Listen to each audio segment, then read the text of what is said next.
चलिए आज हम लोग जानते हैं इनवर्स ट्रिग्नोमेट्रिक फंक्शंस को, इनको कि आईटीएफ भी बोला जाता है। यहाँ पे एक प्रॉब्लम क्या है, हम लोग ये जानते हैं, अभी रिलेशन फंक्शन में पढ़े थे कि किसी भी फंक्शन को इन्वर्ट होने के लिए, क्या होने के लिए, किसी भी फंक्शन का इन्वर्टिबल होने के लिए यानी इन्वर्स होने के लिए उसको दो कंडीशंस को सेटिस्फाई करना होता है। अगर कोई नहीं जानता है इन्वर्टिबल फंक्शन और कंपोजिशन फंक्शन तो जाके रिलेशन फंक्शन वाला वीडियो देख लीजिएगा। पहला चीज़ है कि वो वन एंड वन फंक्शन को सेटिस्फाई करना चाहिए और ऑन टू फंक्शन को सेटिस्फाई करना चाहिए। तो मेरा जो इनवर्स ट्रिग्नोमेट्रिक फंक्शन है वो इन दोनों को ही सेटिस्फाई नहीं करता है। तो फिर भाई ये मेरा जो है इनवर्स ट्रिग्नोमेट्रिक फंक्शन हुआ कैसे, जब ये मेरा वन वन और ऑन टू ये दो कंडीशन को फॉलो ही नहीं करता है। वन वन मतलब एक इनपुट पे एक आउटपुट और ऑन टू मतलब कि every function every elements of output is map. तो जब ये दोनों काम को, दोनों चीज़ को मॉनिटर ही नहीं करता, मतलब दोनों चीज़ को वैल्यू ही नहीं देता, दोनों को फॉलो नहीं करता, दोनों कंडीशन को, तो इनवर्स ट्रिग्नोमेट्रिक फंक्शन कैसे है और है भी, तो इसका क्या कारण है। देखो इसका एग्जांपल से हम समझाते हैं। अगर हम लोग एग्जांपल से देखते हैं, इसको हम एक एग्जांपल से बताते हैं। जैसे साइन एक्स है, साइन एक्स का हम ग्राफ बनाते हैं। तो साइन एक्स का अगर हम ग्राफ बनाएं तो साइन एक्स का ग्राफ कैसा होगा, साइन एक्स का ग्राफ कुछ ऐसा होगा, ठीक है। और इसको कंटिन्यू कर देते हैं थोड़ा सा, तो हल्का सा मान लेना साइन एक्स का ग्राफ क्या होगा, कुछ ऐसे चलेगा। तो यहाँ पे क्या है मेरा जीरो, यहाँ पे क्या है जीरो, यहाँ पे मेरा क्या है, यहाँ पे है मेरा 5, जैसे यहाँ पे जीरो, यहाँ पे पाई/2, यहाँ पे पाई, यहाँ पे -पाई/2, यहाँ पे -पाई, ऐसे ही चल रहा है ना। तो यहाँ पे अगर हम ध्यान से देखें और इधर से जैसे जैसे इधर चलते जाओगे तो यहाँ पे मेरा 2 पाई। तो साइन के लिए साइन जीरो हमको दिख रहा है कि साइन जीरो का वैल्यू जीरो हो रहा है, साइन पाई का वैल्यू जीरो हो रहा है, साइन -पाई का, साइन 2 पाई का, सबका वैल्यू जीरो हो रहा है। यानी कि अगर इसको हम फंक्शन के फॉर्म में, सेट के फॉर्म में अगर बना के देखें तो जैसे सेट ए है, set B, A B, set A में हम सारे वैल्यूज को डाल देते हैं, -2 पाई, -पाई, 0 पाई। तो ये सारे के सारे जो भी इनपुट है, इन सारे का रिजल्ट क्या मिल रहा है, इन सारे का आउटपुट क्या मिल रहा है, केवल एक वैल्यू हमको मिल रहा है 0। और ये तो भाई मेरा वन वन फंक्शन को सेटिस्फाई करता नहीं है, क्योंकि वन वन फंक्शन मेरा ये बोलता है यहाँ ऑन टू फंक्शन को सेटिस्फाई हो रहा है क्योंकि बी में केवल एक एलिमेंट और वो मैप है, लेकिन वन वन फंक्शन को तो सेटिस्फाई नहीं कर रहा है। वन वन फंक्शन क्या बोलता है कि एक इनपुट पे एक ही आउटपुट होना चाहिए, लेकिन यहाँ एक मल्टीपल इनपुट पे एक आउटपुट है। तो फिर भाई इसका साइन इनवर्स एक्स कैसे एप्लीकेबल होगा, साइन इनवर्स एक्स कैसे करना है। तो देखो हम लोग किसी भी फंक्शन को उसका साइन इनवर्स बनाने के लिए, अगर जैसे ट्रिग्नोमेट्रिक फंक्शन है इसका साइन इनवर्स बनाना है या कॉस का कॉस इनवर्स बनाना है, तो उनको जो है एक लिमिटेड, एक रेस्ट्रिक्टेड बोल सकते हैं, लिमिटेड डोमेन और रेंज के अंदर उसको रखते हैं। जैसे साइन का -पाई/2 से पाई/2, -1 से 1, जैसे साइन का यहाँ पे देखते हैं ना कि साइन का जो वैल्यू है वो 1 और -1 के बीच में लाई करता है और -पाई/2 से पाई/2 तक। तो ये मेरा साइन एक्स का ग्राफ हो गया। अगर साइन इनवर्स एक्स का हमको ग्राफ बनाना है तो हमको इसमें ध्यान रखना होगा कि उसको एक लिमिटेड रेंज के अंदर ही डालना है, और वो जो लिमिटेड रेंज होता है उसको हम लोग प्रिंसिपल वैल्यू रेंज बोलते हैं। अभी यहाँ पे समझो,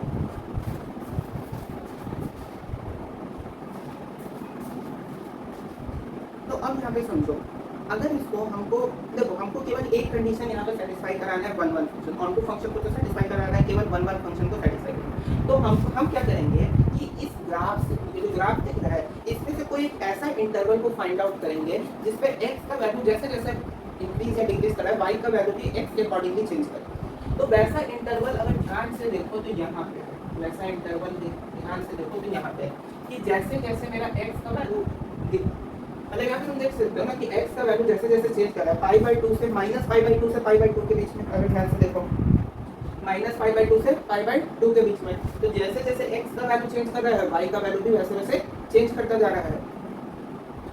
तो यहाँ पे मेरा इसका डोमेन क्या होगा, ध्यान ये रखना है कि जो सिंपल ट्रिग्नोमेट्रिक फंक्शन है, सिंपल ट्रिग्नोमेट्रिक फंक्शन मतलब sine x, cos x, tan x ऐसे वाले, और जो इनवर्स ट्रिग्नोमेट्रिक फंक्शन है, sine inverse x, cos inverse x, tan inverse x, इन दोनों का डोमेन और रेंज जो है वो एक दूसरे का अपोजिट होता है। जैसे कि साइन एक्स का जो डोमेन होगा और जो रेंज होगा, जैसे साइन एक्स का डोमेन होगा और रेंज होगा, तो साइन एक्स का जो डोमेन होगा वो साइन इनवर्स एक्स का रेंज होगा, और साइन एक्स का जो रेंज होगा वो साइन इनवर्स एक्स का डोमेन होगा, मतलब जस्ट उसका अपोजिट। और ये सारे ट्रिग्नोमेट्रिक फंक्शंस के लिए एप्लीकेबल है, चाहे उनका इनवर्स हो या ओरिजिनल हो। जैसे यहाँ पे हम देख रहे हैं कि इसमें साइन एक्स का रेंज क्या है, यहाँ पे साइन एक्स का रेंज तो यही हो जाएगा ना, 1 से लेके -1 तक, 1 से लेके -1 तक। तो यहाँ पे साइन एक्स का रेंज क्या हो जाएगा, -1 से -1 से 1 तक। साइन एक्स का रेंज क्या होगा, -1 से 1 तक। इसमें एक चीज़ और ध्यान रखना है, यहाँ पे ब्रैकेट का बहुत ज़्यादा इंपॉर्टेंस है, क्योंकि अगर ब्रैकेट हम चेंज कर दिए तो इंटरवल चेंज हो जाएगा। अगर यहाँ पे स्क्वायर ब्रैकेट की जगह सिंपल स्मॉल ब्रैकेट लगा दिए, मतलब -1 और 1 का वैल्यू हम लोग साइन एक्स में इंक्लूड नहीं कर रहे हैं, जबकि साइन एक्स में 1 और -1 आता है, इसीलिए यहाँ पे बिग ब्रैकेट का होना जरूरी है। तो रेंज इसके लिए हो जाएगा, डोमेन क्या हो जाएगा, जहाँ डोमेन जो है वो प्रिंसिपल वैल्यू रेंज है, जिसके बीच में साइन का वैल्यू लाइक करता है, साइन एक्स का वैल्यू लाइक करता है। तो साइन एक्स का वैल्यू -π/2 से π/2 के बीच में लाइक करता है। कहाँ से कहाँ तक, -π/2 से π/2 तक। तो -π/2 से π/2 तक रेंज करता है। साइन एक्स का जो रेंज है और उसका जो डोमेन है वही इंटरचेंज हो जाएगा साइन इनवर्स एक्स से। तो साइन इनवर्स एक्स का जो रेंज होगा वो क्या हो जाएगा, -π/2 से π/2, यानी साइन एक्स का जो डोमेन है वो साइन इनवर्स एक्स का रेंज हो जाएगा। तो -π/2 से π/2 तक, और इसका डोमेन क्या हो जाएगा, -1 से 1 तक, -1 से 1 तक। और इसी रेंज को हम लोग बोलते हैं principal value range. Principal value range जैसे हमको क्वेश्चन में बोला जाता है ना कि प्रिंसिपल वैल्यू निकालिए, तो प्रिंसिपल वैल्यू मतलब ऐसा वैल्यू जो कि इस रेंज के अंडर लाई कर रहा हो, यानी -π/2 से π/2 के बीच में जो वैल्यू सब लाई करे वो प्रिंसिपल वैल्यू हम लोग को क्वेश्चन में फाइंड करना होता है। तो ये हो गया मेरा प्रिंसिपल वैल्यू रेंज। अच्छा, इसमें एक चीज़ और ध्यान रखना है कि क्या ये प्रिंसिपल वैल्यू रेंज केवल यहीं पे पॉसिबल है, नहीं। प्रिंसिपल वैल्यू, देखो हम लोग प्रिंसिपल वैल्यू रेंज क्यों इसको बोला जा रहा है, क्योंकि हम एक कोई पार्ट उठाए हुए हैं, हम ये नहीं बोल रहे कि केवल इसी पार्ट में जो है मेरा प्रिंसिपल वैल्यू रेंज लाई करेगा। जैसे इसमें बहुत सारा हो सकता है, π/2 से 3π/2 भी हो सकता है, और ऐसे ही चलते चलते बहुत सारे हो सकते हैं। लेकिन हम एक प्रिंसिपल जो एक स्टैंडर्ड होता है ना, एक स्टैंडर्ड जो फॉलो करते हैं, जैसे GMT नहीं है, ग्रेट मेरिडियन टाइम, वर्ल्ड में GMT है ना, एक ग्रीन मेरिडियन टाइम, उसी तरीके से हम भी एक यहाँ पे स्टैंडर्ड वैल्यू को कंसीडर किया है -π/2 से π/2 तक। नहीं तो आप कोई बोलते हैं कि साइन इनवर्स एक्स का प्रिंसिपल रेंज लिखे तो बहुत ज़्यादा हो जाएगा। तो सारा लिखने से अच्छा है कि केवल एक को हमने कंसीडर किया, और that is the principal value range, जिसके अंतर्गत प्रिंसिपल वैल्यू के क्वेश्चन पूछे जाते हैं। चलिए अब दो और ट्रिग्नोमेट्रिक फंक्शन में देख लेते हैं। पहले देखते हैं कॉस का, फिर देखेंगे टैन। अब कॉस का यहाँ से तुम रेंज और डोमेन निकालो, कॉस का यहाँ से रेंज और डोमेन निकालो। सबसे पहले कॉस का रेंज कहाँ से कहाँ तक होगा, सबसे पहले कॉस का रेंज कहाँ से कहाँ तक होगा। हम ये जानते हैं कि चाहे साइन हो चाहे कॉस हो, दोनों का रेंज जो है -1 से 1 के बीच में ही रहता है, ये हम जानते हैं। इसका तो रेंज पता चल गया, तो रेंज इसका जो होगा वही कॉस इनवर्स एक्स का डोमेन होगा। तो कॉस इसका जो रेंज है वो कहाँ से कहाँ तक बोले, -1 से 1 तक, -1 से 1 तक, तो वही इसका जो है डोमेन हो जाएगा -1 से 1 तक। अब हमको कॉस इनवर्स एक्स के रेंज के लिए और कॉस एक्स का डोमेन के लिए कोई एक ऐसा इंटरवल उठाना होगा जिसमें एक्स का वैल्यू और वाई का वैल्यू साइमल्टेनियसली चेंज करना, मतलब एक साथ। जैसे यहाँ पे देखो, अगर ध्यान से देखोगे तो 0 से पाई क्या बोले, ये वाला जो इंटरवल है 0 से लेके पाई वाला, ये वाला इंटरवल दिख रहा है, 0 से लेके पाई वाला जो इंटरवल है वो मेरा कॉस एक्स का डोमेन हो जाएगा। क्योंकि उसके बाद से तुम ध्यान से देखोगे तो ग्राफ रिपीट करने लग रहा है। जैसे यहाँ पे तुम ध्यान से देखो कि x का वैल्यू तो अलग अलग, y का वैल्यू भी चेंज कर रहा है। जैसे यहाँ पे x का वैल्यू जैसे यहाँ पे कुछ था तो y का वैल्यू यहाँ कुछ है, x का वैल्यू यहाँ कुछ है, y का यहाँ कुछ है, x का यहाँ कुछ है, y का कुछ यहाँ है। लेकिन जब ऐसे ग्राफ जा रहा है तब तो फिर से वही चीज़ रिपीट हो रहा है जो यहाँ पे था। ऐसे ग्राफ जाने लगा तो फिर से रिपीटेशन होने लगा। सिमिलरली इधर आएंगे तो ये वाला भी मेरा कंसीडर हो सकता था 0 से -π, फिर इधर से ऐसे चलेंगे तो अगेन ग्राफ क्या हो रहा है, रिपीट होते जा रहा है। तो यहाँ पे 0 से π के बीच में मेरा क्या हो जाएगा, cos x का डोमेन हो जाएगा। तो cos x का डोमेन कहाँ से कहाँ तक हो गया, 0 से π के बीच में, और यही cos इनवर्स x का क्या हो जाएगा, रेंज हो जाएगा। अच्छा, ये cos इनवर्स x का रेंज, ये इंटरचेंज क्यों हो रहा है, कैसे हो रहा है, इस चीज़ को भी हम अभी बाद में क्लैरिफाई कर देंगे। तो cos का समझ में आ गया। अब लगेगा tan का भी। देखो tan का जो ग्राफ होता है इसको हम लोग बोलते हैं डांसिंग ग्राफ।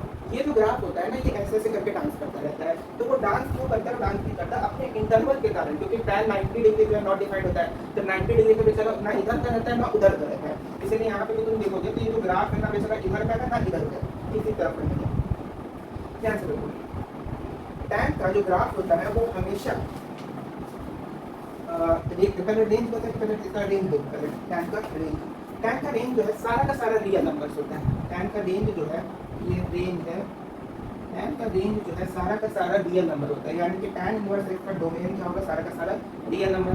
tan x का जो ग्राफ डोमेन होगा, tan x का जो डोमेन होगा वो सारा का सारा रियल नंबर होगा एक्सेप्ट -π/2 और π/2, यानी -π/2 और π/2 को छोड़ के बाकी जितना रियल नंबर है वो सारा का सारा इसका क्या होगा, डोमेन होगा। तो यहाँ पे इसको हम लोग स्मॉल ब्रैकेट में डाल देते हैं, -π/2 से π/2 तक, यानी -π/2 और π/2 को कंसीडर नहीं किया जा रहा है। तो ये मेरा इसका डोमेन हो गया tan x का, और यही इसका इन्वर्स भी हो जाएगा -π/2 से π/2। अच्छा, अगर किसी को यहाँ पे थोड़ा सा भी दिक्कत हो रहा है कि भाई ये कैसे हो रहा है, कहाँ से हो रहा है, नहीं समझ में आ रहा है, तो कॉपी में इसको नोट करते हुए चलो तो समझ में आ जाएगा। विद ग्राफ के साथ ग्राफ सामने बनाओ, और उस ग्राफ में कैसे कैसे इंटरवल दिए हैं वो लिखो, उसके सामने cos x cos inverse x लिखो, cos x का रेंज लिखो, उसका डोमेन लिखो, उसका रेंज उसका डोमेन, फिर cos इनवर्स x का डोमेन लिखो, क्योंकि cos x जितने भी ट्रिग्नोमेट्री फंक्शंस हैं और इनके इनवर्स हैं, इन दोनों का रेंज और डोमेन ध्यान में रखना बहुत जरूरी है, इसलिए हम दोनों का यहाँ पे रेंज और डोमेन बता दे रहे हैं, cos x का भी और cos इनवर्स x का भी। यहाँ पे भी tan x का भी बता दिया, tan इनवर्स x का भी बता दें। अब यहाँ पे cosec x और cot x इन दोनों का ग्राफ बताते हैं, साथ ही साथ रेंज और डोमेन का उनका इनवर्स। देखो cosec x का जो रेंज होता है, cosec x का ये -π/2 से π/2 तक होता है, जिसमें 0 इंक्लूड नहीं होता है। 0 इंक्लूड इसलिए नहीं होता है क्योंकि 0 पे ना ही x का कुछ वैल्यू होता है, ना ही y का कुछ वैल्यू होता है।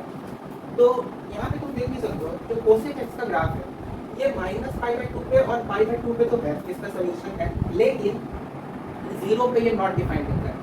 तो इसका रेंज हो जाएगा -π/2 से +π/2 तक, जिसमें डोमेन को जिसमें मेरा 0 इंक्लूड नहीं होता है, यानी 0 को जो है हम इसमें इंक्लूड नहीं करते हैं।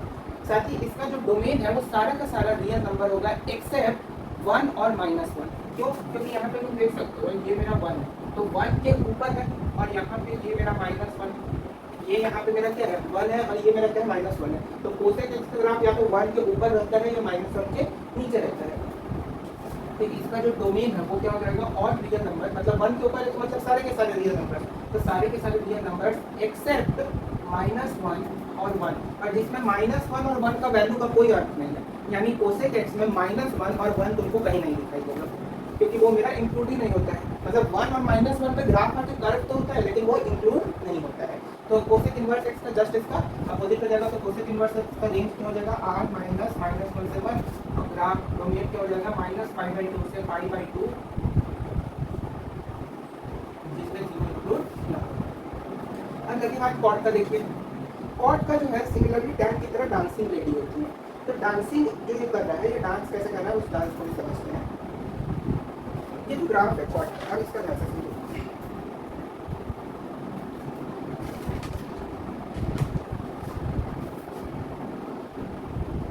cot में जो रेंज होता है, पहले डोमेन तो समझ लो, जो tan का डोमेन था यानी सारा का सारा रियल नंबर, तो इसका रेंज क्या हो जाएगा, cot इनवर्स इसका रेंज जो है सारा का सारा रियल नंबर होगा।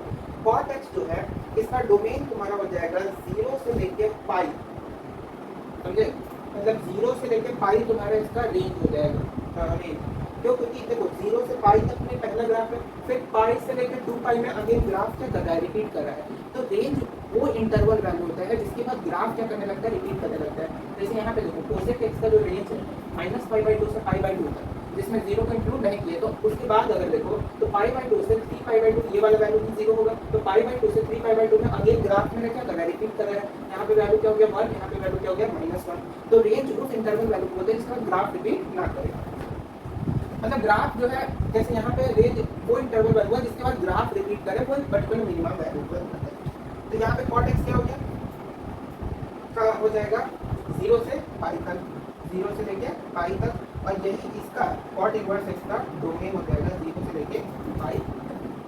और ध्यान रहे यहाँ पे अगेन हमने एक बहुत बड़ा ब्लंडर मिस्टेक कर दिया, ये जो है इस ब्रैकेट में रहेगा। क्यों? क्योंकि यहाँ पे 0 और पाई इंक्लूड नहीं है, 0 और पाई मेरा इंक्लूड है, कहते हैं 0 पे मेरा cot और का ग्राफ ऑफ इंटरसेक्ट या कुछ टच कर रहा है नहीं, तो 0 और पाई मेरा इंक्लूडेड नहीं है, बाकी सारा जितना रियल नंबर है वो सारे सारे इंक्लूडेड है। अब चलिए, अब जो है हम लोग sec x का ग्राफ देखते हैं। sec x का ग्राफ कैसा होता है, सबसे पहले इसका डोमेन देखो, रेंज पहले देख लेते हैं। रेंज क्या होगा इसका, 0 से लेकर पाई, 0 से लेकर पाई, क्योंकि 0 पे ग्राफ है, पाई पे ग्राफ है, लेकिन पाई बाय 2 पे नहीं। तो रेंज हमको लगता है समझ में आ गया होगा। 0 से पाई तक रेंज में होगा जिसमें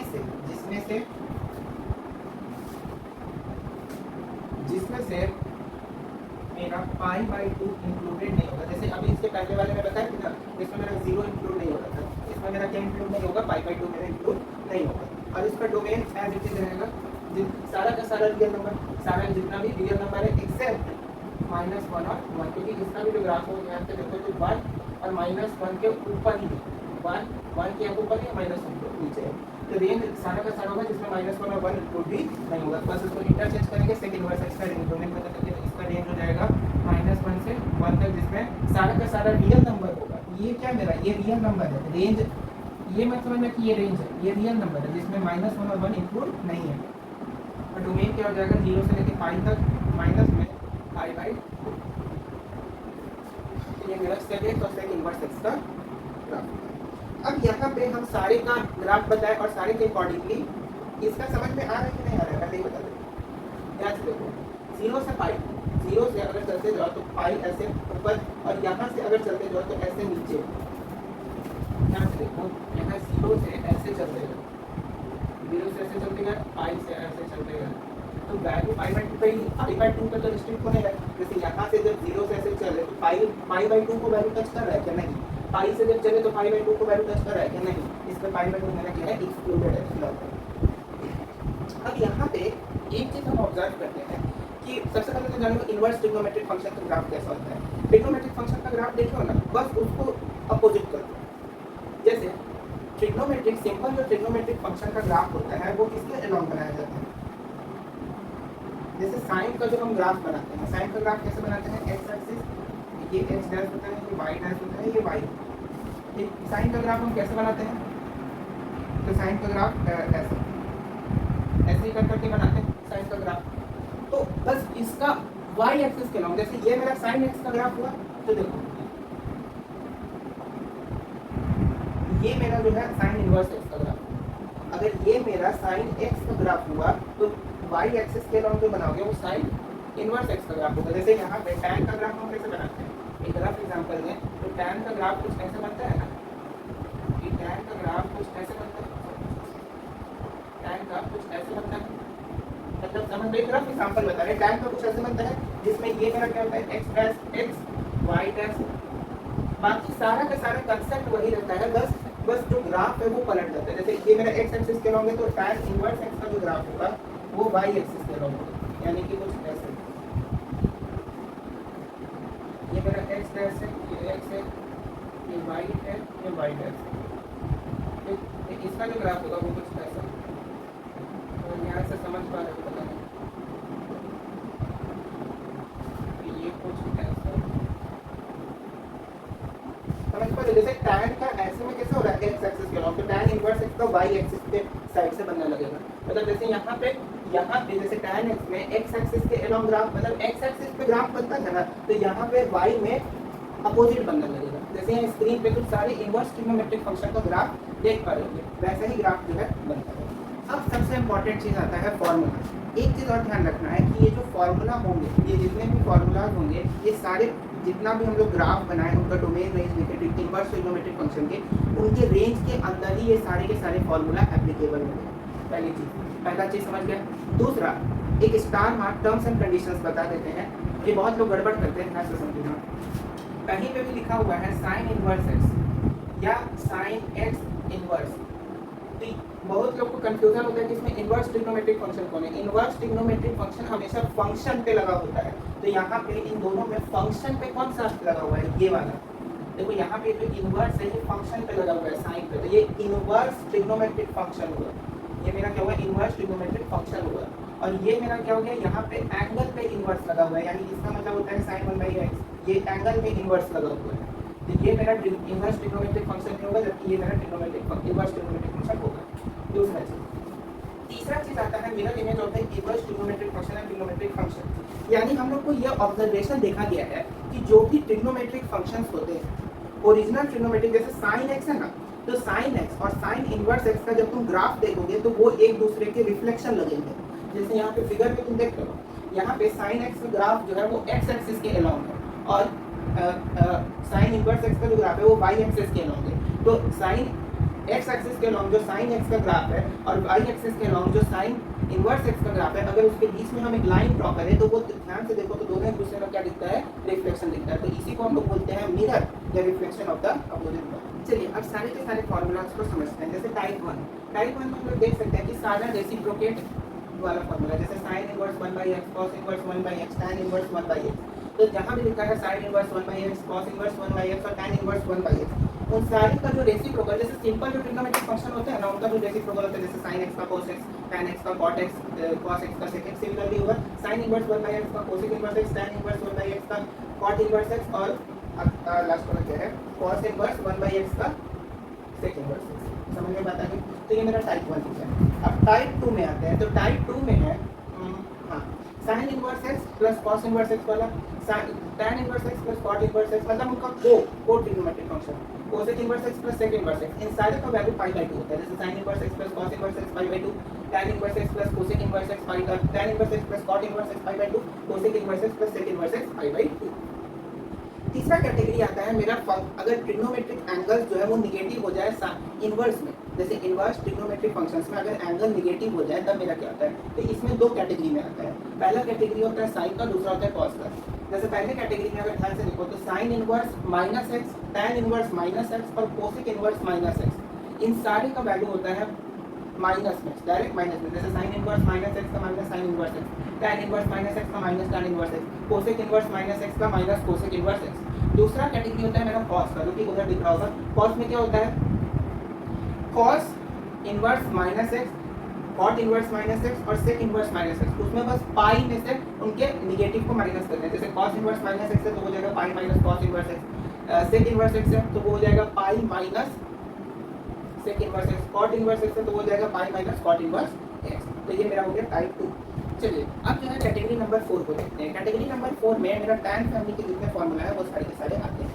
जैसे पहला है tan inverse x plus tan inverse y, दूसरा है tan inverse x minus tan inverse y और तीसरा है 2 tan इनवर्स x। तो tan inverse x plus tan inverse y क्या है, x plus y by 1 minus xy। tan inverse x minus tan inverse y मेरा क्या हो जाता है, x minus by 1 plus xy। 2 tan inverse x हो जाता है 2x upon 1 minus x square. और फिर हम बार बार रिवाइज करवा दे रहे हैं, ये सारे के सारे फॉर्मूला जो है प्रिंसिपल वैल्यू रेंज के अंदर है according to their trigonometric function. 2 tan inverse x का tan inverse 2x by 1 minus x square, sine के टर्म में क्या हो जाता है 2x by 1 plus x square और कॉस के टर्म में होता है 1 minus x square by 1 plus x square. अगला हो जाता है मेरे पास टाइप 5। टाइप 5 में तुम्हारा ऐसा कुछ फॉर्मूला होता है, जैसे कि एंगल की जगह पे जो ओरिजिनल ट्रिग्नोमेट्रिक फंक्शन है या जो इनवर्स ट्रिग्नोमेट्रिक फंक्शन है उसको डाल दिया जाए। जैसे sine inverse x, sine inverse sine x तो वो हो जाता है सीधे x, cos inverse cos x तो वो हो जाता है सीधे x, tan inverse tan x तो वो हो जाता है सीधे x। इसी तरीके से जितने भी हैं वो सारे के सारे x हो जाएंगे।